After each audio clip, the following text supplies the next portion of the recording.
Sa lawal kong butas, eps ko ay yung nabihag. Wala nang sumasabit, lahat ay naipahid na sa lawal kong butas. Takbo mga katoto!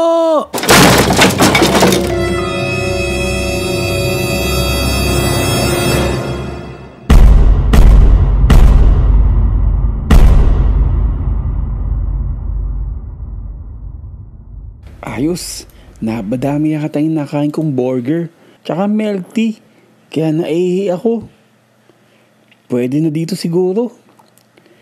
Leron sinta, bukol sa may lupa. Ha? Bukol sa lupa? Oo, may malaking bukol sa lupa, inihian ko. Naku, ba't mo inihian? Baka may nuno sa punso yan. Wala naman siguro. Baka naihian mo yung duwende. Sabi ng lolo ko, kung ano daw nagawa mong mali sa duwende, ganun din gagawin sa'yo. Gumaganti sila? Na, paano naman ako maiihian nun? Ang liit-liit nila.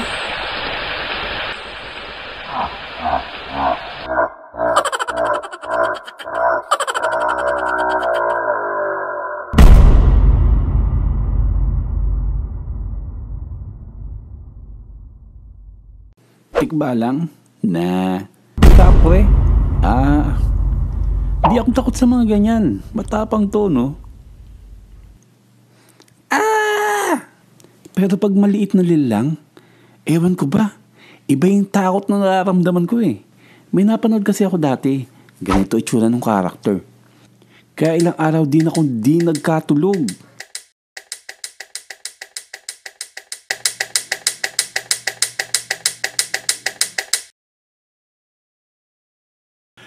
Hoy!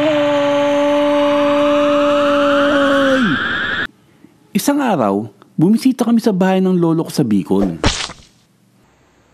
Wow, ito pala bahay ng lolo mo ha. Nice.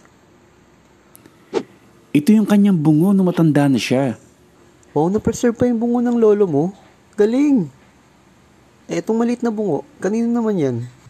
Yan. Sa lolo ko rin yan nung bata pa siya. Maya-maya, bigla akong nakaramdam na naebs ako. Kaso nga lang, bigla akong naalala yung kwento sa akin ng lolo ko. Nang ano? Nako apo, dyan sa banyo na yan, may duwende dyan na namimitik ng ano.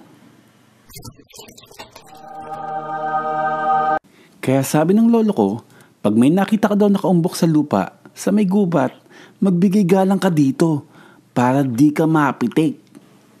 Tabi-tabi po, makikiraan lang po. NANI?! Omae wa mou shindeiru. May iba't ibang klase daw ng duwende. Sila ay di nakikita ng karaniwang mata ng tao. Pero ewan ko sa isang to, kakaiba mata nito eh. Isa sa ugali na itong mga to, nangongolekta sila ng mga bagay na natitipuhan nila. Sabi ng lolo ko, pag may nawala daw na bagay sa bahay nyo, ito ay dahil burarakat tao. May iba't ibang klaseng duwende. Duwendeng itim. Base sa lolo ko, ang itim na duwende ay nakaitim. Siyempre. Kaya nga itim na duwende. Kapag daw ikaw ay nakakita ng isang itim na duwende, ito ay nakapagbigay sa'yo ng swerte sa iyong buhay. Ngunit wag lang silang gagambalain. Tao po. Tao po. Walang tao dito. Duwende lang. Buset. Duwendeng pula. Ang pulang duwende naman, ayon sa kanya, ay ang pinakamatapang. Sila ay nakakatakot. At kapag nagpakita sa iyo, ay maaaring may mangyaring masama sa iyo o sa ibang miyembro ng pamilya mo. Duwendeng puti. Ang duwendeng puti ay tahimik.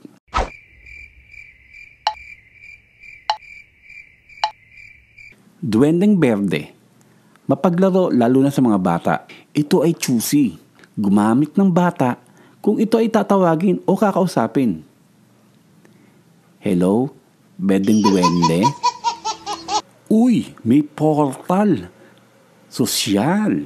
Teka, papasok ako ha. Hala, nasaan ako? Aba, si Mon yun na. Tulog. Wow, may bago siyang gadget ah. Ang Gaomon S620 tablet. Masubukan nga. Ayos to ah. Ang working area niya is 6.5 by 4 inch. Maliit, so pwede mo siyang dalhin kahit saan.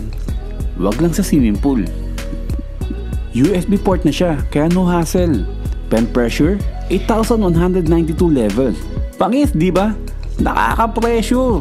Tapos, battery free pa yung pen, kaya no hassle for charging or whatsoever. Tapos, with 4 customizable buttons, saan ka pa? Creatively support operating system ng Android, Mac, or Windows.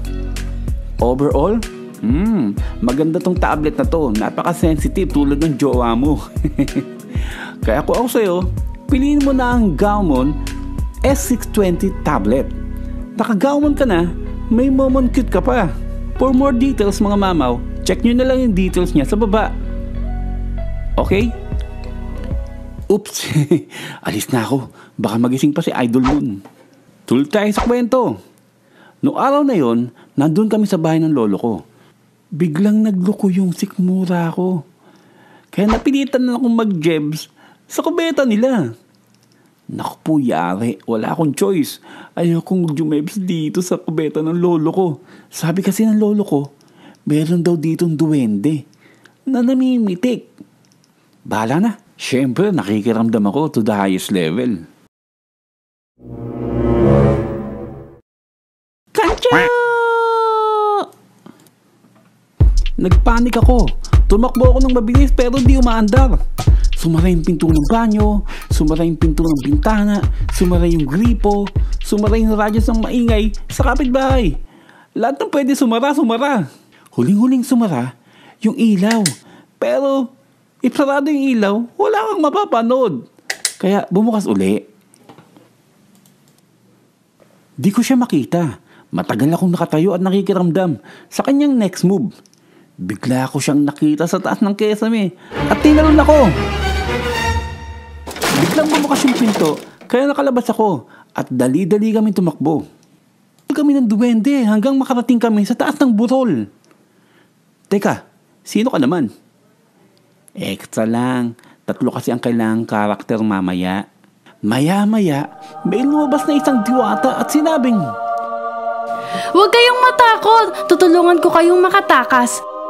Tumalon kayo sa bangin at bumanggit kayo ng kahit anong hayop na magiging kayo para makaligtas kayo." Unang tumalon si Jepoy. Agila! At naging agila siya. Sumunod si Extra. Tutube!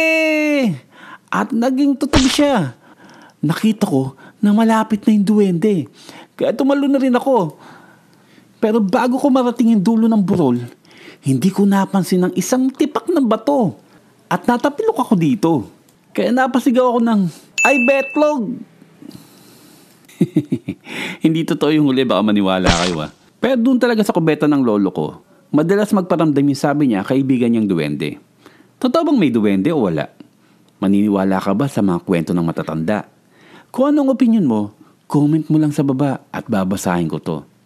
Hanggang sa muli mga mamaw!